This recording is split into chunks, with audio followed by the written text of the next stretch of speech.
Welcome to Eagles, Globes, and Anchors, the strategically minded podcast of the Marine Corps War College, covering the intersection of strategy, security, and warfare. Welcome to Eagles, Globes, and Anchors, the strategically minded podcast of Marine Corps University. Today we're discussing emergent technology and national security. My guest today is Dr. Brandon Valeriano. He's the Donald Bren Chair for Military Innovation attached to the Krulak Center at Marine Corps University. Dr. Valeriano has taught for over 20 years, having academic posts in the United States and United Kingdom. He also serves as a senior fellow at the Cato Institute and a senior advisor for the Cyberspace Solarium Commission. His two most recent books are Cyber War versus Cyber Reality in 2015 and Cyber Strategy in 2018, both with Oxford University Press. Dr. Valeriano, thanks for coming on the show. No problem. Glad to be here.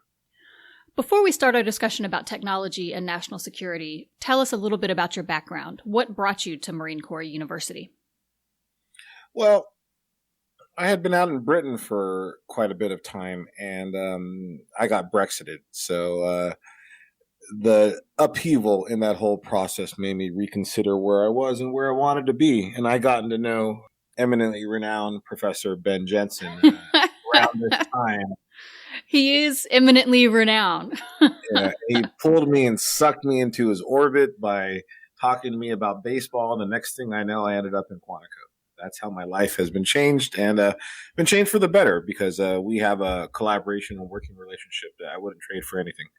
I tell people, when you find a good co-author and a good partner in research, just never give that up. Well, we are certainly grateful to Ben for bringing you on board. And I will note, as the Bren Chair for Military Innovation, you are actually on the staff of Marine Corps University Foundation. So thank you to the foundation for their sponsorship of your position, because we definitely benefit from it. And now, we met years ago, and I was thinking about what year it was. Was it 1999, 2000? Anyway, we were both at the beginning of our careers, and it was the first year of the Qualitative Methods Boot Camp. I feel like you were a PhD student at Vanderbilt at the time. Was that right? Yeah, I graduated in 2003, so it's probably 2002 or 2003, around then. Okay. I remember a dusty summer in Tempe, Arizona. It was a wonderful experience and a great time. But what brought you from there into the field of cybersecurity and technology? The problem is that I've been doing quantitative research for a long time, and I kind of got sucked into the rigmarole of quantitative research just for the sake of doing database research. And I didn't really necessarily feel that fulfilled in what I was doing. I was always looking for a policy outlet.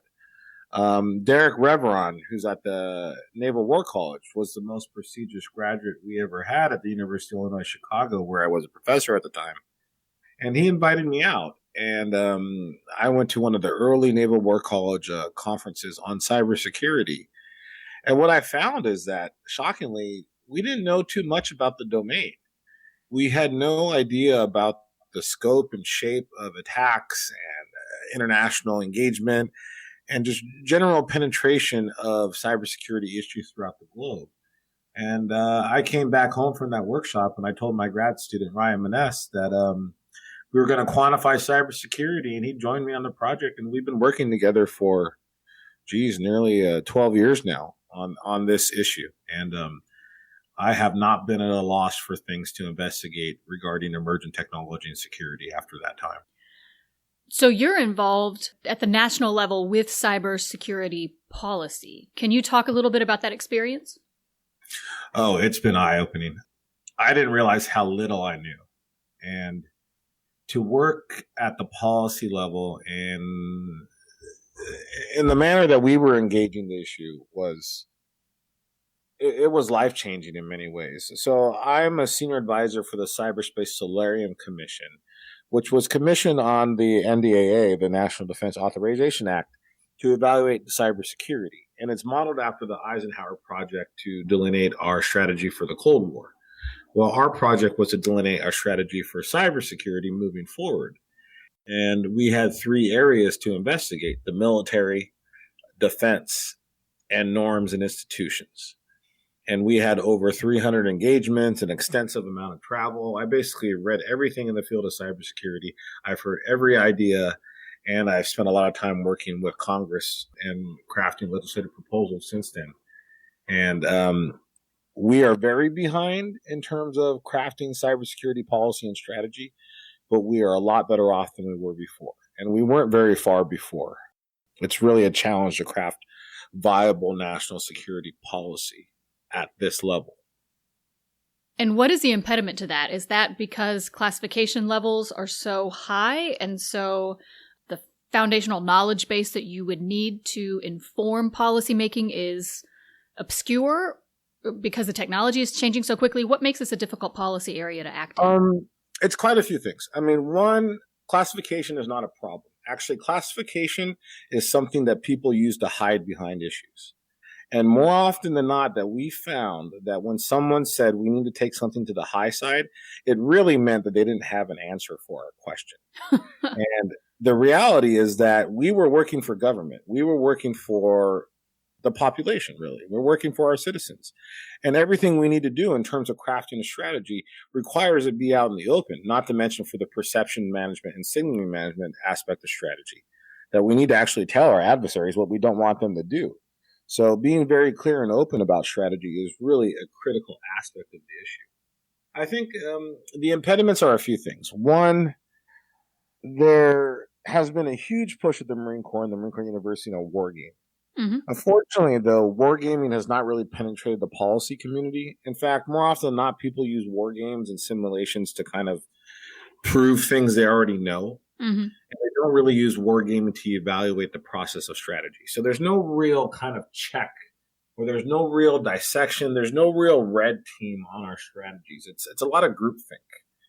The other thing is there's not a lot of fundamental technological knowledge. And that's not the biggest deal because you can only get a staffer or an advisor, but many times people don't even have that sort of basic foundation.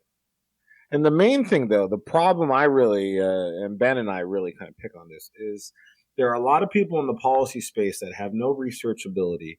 They have no background in the field. They don't read much, and they make large projections and prognostications based on their gut feeling that has no evidence. That's the real problem. A lot of people think they know how cybersecurity works, whereas a scholar and a researcher, I want to know, how does it work? I want to see the evidence. I want to see the data. I tell people I don't want them to tell me how it should work, how they think things work. I think as scholars and researchers, we should know how things work. And the problem is we don't know how a lot of things work in the aspect of technology and national security. Well, frankly, I think this is a challenge not just as relates to cybersecurity or technology, but I think we see this across policymaking and national strategy writ large, right? There's particularly now, I think we're in a moment where people seem very comfortable to speak on topics about which they are not expert. And expertise, actual subject matter expertise, can be denigrated as elitist. Yeah, it's a challenge. So tell us what you're working on now. Are you still in the area of cybersecurity, or has your research shifted? It's shifted a bit. We're a bit broader now. I'm kind of billing myself as someone who does emergent technology. And Ben Jensen and Jackie Schneider at the Hoover Institute, we have a book series on Oxford looking at emergent technology and national security. So I'm trying to take a kind of a more of a field level perspective now and trying to craft a field in this area. I want to try and encourage younger scholars and emerging scholars to really have a voice in this area. Because I think, as I've said before, I think we have a lot of people who can really contribute to the dialogue that are not. And that's something I'm really passionate about. In terms of concrete research, right now we're working on escalation and technology. I think people are really guessing at escalation strategies, which is really critical because if we want to avoid war, we need to understand how war might happen when advanced technologies like cyber, drones, AI are used and leveraged as threats and as compellence devices. Is this a sense that escalation would come as an unintended consequence of a use of emerging technology where maybe the actors hadn't thought through the second and third order consequences? Or what's the relationship between escalation and emergent technology? That's really the fear. And I think a lot of people assume that these new technologies might be escalatory. But Ben and I are finding that we're as technology allows for states to have a off ramp sometimes. In some ways, that technology can be like sanctions. Like no one knows what they really are. No one knows what they really do. No one knows what their impact's really going to be till long after the event. There's a lot of mysticism with technology. So you can make a threat and there may not be very high audience costs on that threat. And you can kind of signal to the adversary that you're doing something, that you're trying to shape their behavior and what you don't want them to do. But you can also signal to your population that you're also doing something. So it allows kind of a pause. It allows kind of an off ramp. But there's also situations where technological advances can be very escalatory. Primarily when there's a state that has a lot of technology is kind of bullying on a state that doesn't have technology. We're finding a lot of experimental treatments that suggest inequality is a real trigger for escalation. But there's really just a lot we don't know about escalatory practices and perceptions and populations. Ben and I have surveyed Americans, Russians, and Israelis. You're not allowed to survey Chinese on political topics, but we targeted these three populations, and we found that each population had vastly different ideas about escalation. Russians are very min-max. They go all in or they go all out. Americans are very proportional.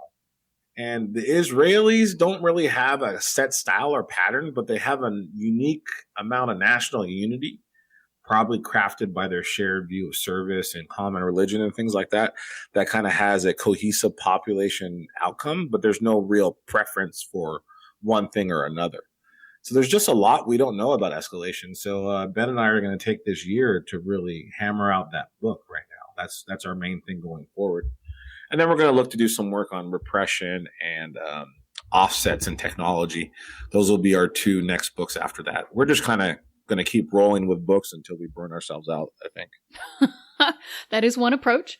It's interesting to think about escalation and technology. And as you had identified, when there is a significant difference between the technological capacity of one actor versus the other, the Commandant's planning guidance and all of the force design efforts that have followed that are focused on not prioritizing, to use the Commandant's terms, these exquisite resources or exquisite assets. We don't want to put all of this money into this very niche, technologically superior capability, but we also need to invest significantly in lower end but more broadly applicable technology. Does that help to shrink that gap between the technological haves and have-nots? Would that be de-escalatory, potentially?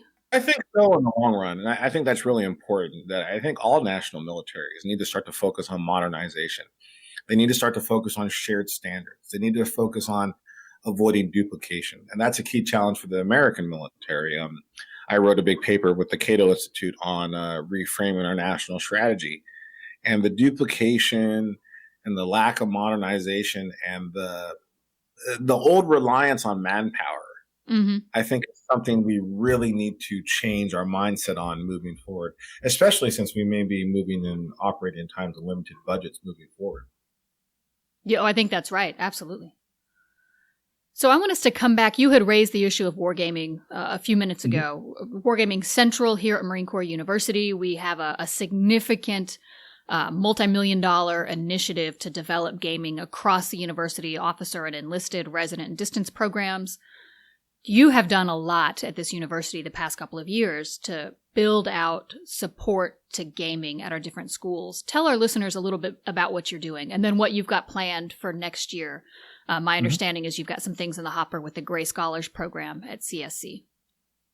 Yeah, we have a lot going on. I think one line of effort would be the Gray Scholars program through the Command and Staff College, which is really our more advanced focused students who want to kind of take a deeper stab at research. And working with McWill and the Command Game platform, we're starting to do more advanced wargaming. And we're really tasking our students to think differently, to think about doctrine issues, to think about strategic issues, to think about what they're trying to do to be at the forefront of what the Commandant needs and what the Marine Corps needs. So that's a huge line of effort. We had 13 students working on that this last year, and we just pushed them through the MMS. So that was a fun time for me overall because, you can imagine that's 13 40-page papers reading over and over again. But it was a really valuable effort, and I hope we can do it again next year. Ben and I are also working on research, wargaming as research. So we're working with Jackie Snyder. There's Andrew Reddy out of Berkeley. There's Reed Pauly out at MIT. There's a young cohort of strong academic scholars who are starting to think about as wargaming as more of a research methodology to find out about success of strategies, metrics, evaluating opinions, evaluating how decision makers act. I think too often a lot of people think about war games as a way of communicating ideas or maybe trying to break an idea, but they don't think about patterns and research methodologies. So we're really at the forefront of that, and hopefully we're going to have a edited volume out at Oxford next year, probably. The other line of effort I think we really need to move forward with, especially in these times of distance education, is quick and simple wargaming platforms that our students and our troops can use just about anywhere to learn about strategic decision making. So we're hoping to pair with the Naval Postgraduate School and some of their offerings to start to look at these sort of quicker platforms. One of the problems with war games, actually, is that sometimes you'll sit down for a session and it'll be an hour of rules, an hour of telling you how this is going to operate, 3 hours to play the game, and then like 2 or 3 hours of trying to dissect the game, which is great if you have a full day, but I don't think a lot of people have a full day to really dive into a war game. So I'm starting to think more about like capsulated war games, quicker war games, easier, more accessible war games that we can get someone to play in maybe 20 to 40 minutes. I think that would be an interesting move forward. Oh, that'd be great. Yeah. Then you could conceivably, your homework for the night, if you're enrolled in one of the PME programs, could be to complete a turn. And then that's something you could collectively discuss in seminar the next day. Yeah. And I also have an intern coming in the summer who I just want to look at like iPad games. Mm-hmm. Simple, accessible games that maybe someone can play when they're on duty and, have 15 minutes to kill. Things like that. I want to look at simple platforms. And this is something we've learned from Command, that if you have a viable platform that can be disseminated to a lot of different people, that's very useful.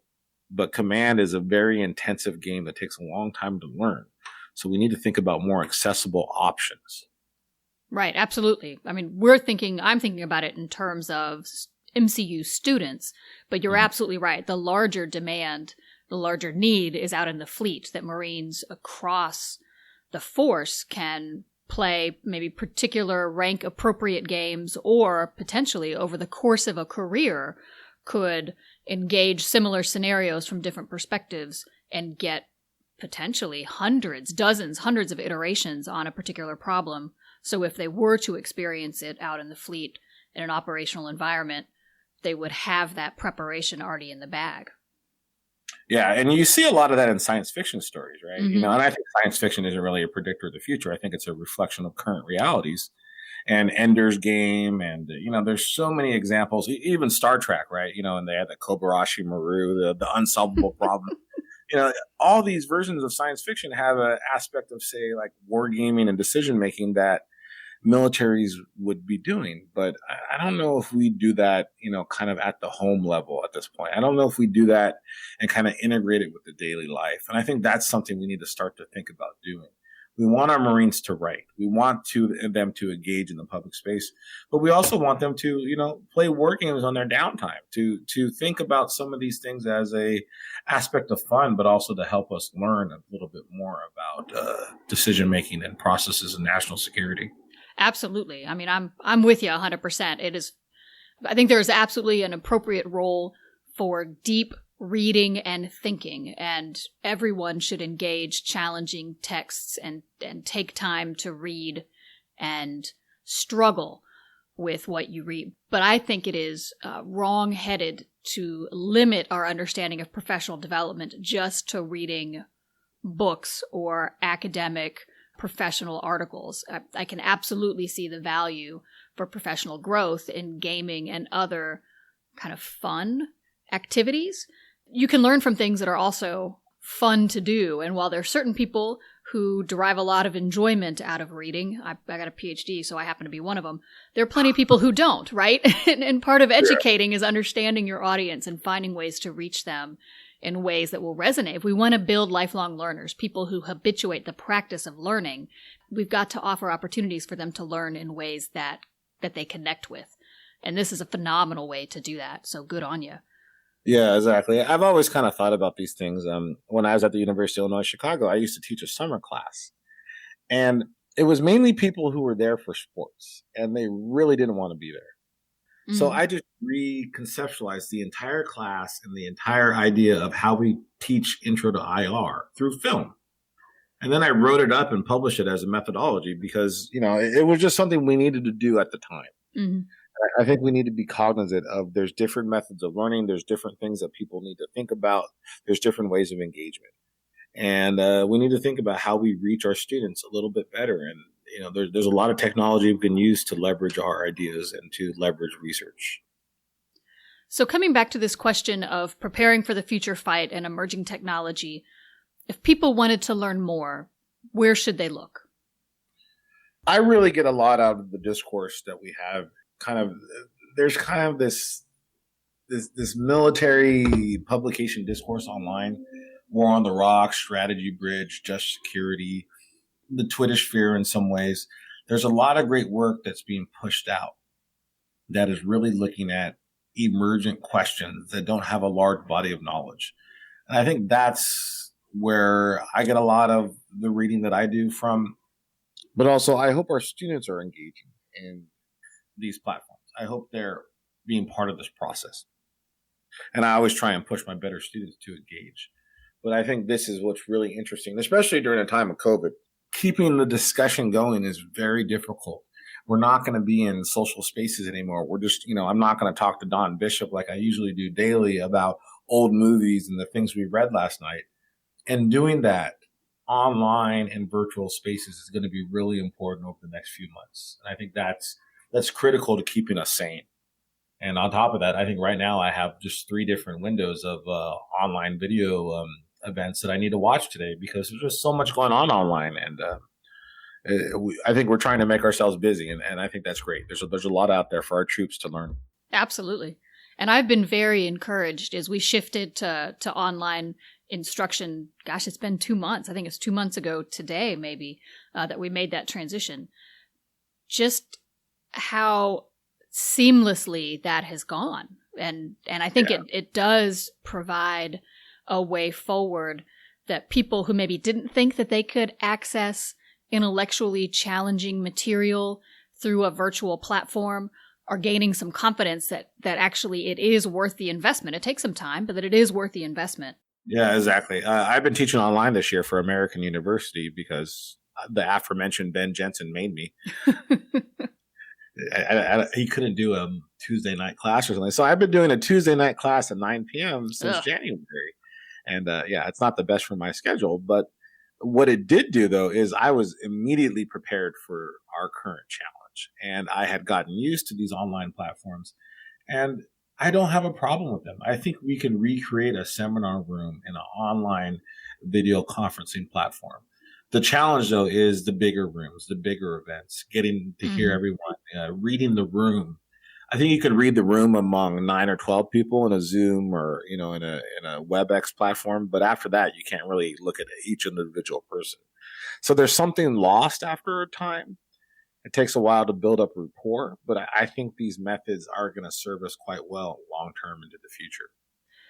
So you had mentioned conversations with Don Bishop, who was on our podcast a few episodes ago talking about strategic communication and what you had read last night. And this is our final question we ask all of our guests. What are you reading right now that our listeners should know about? I'm the worst at this. I feel bad because I think all our troops look to me for great reading advice. And I think something people don't get sometimes is that, I'm at the forefront of trying to create a cybersecurity field in some ways. So I get every journal article and every book. And today some journal in Poland asked me to review something. And it's just so much. But what I really get out of what I really try and dive into is popular culture. So I spend a lot of time on YouTube. And I think this is critical for the Don Bishop framing of the issue too, is that what does strategic communication look like into the future? What does information graphics look like into the future? How are we going to communicate? What are the younger people really looking for?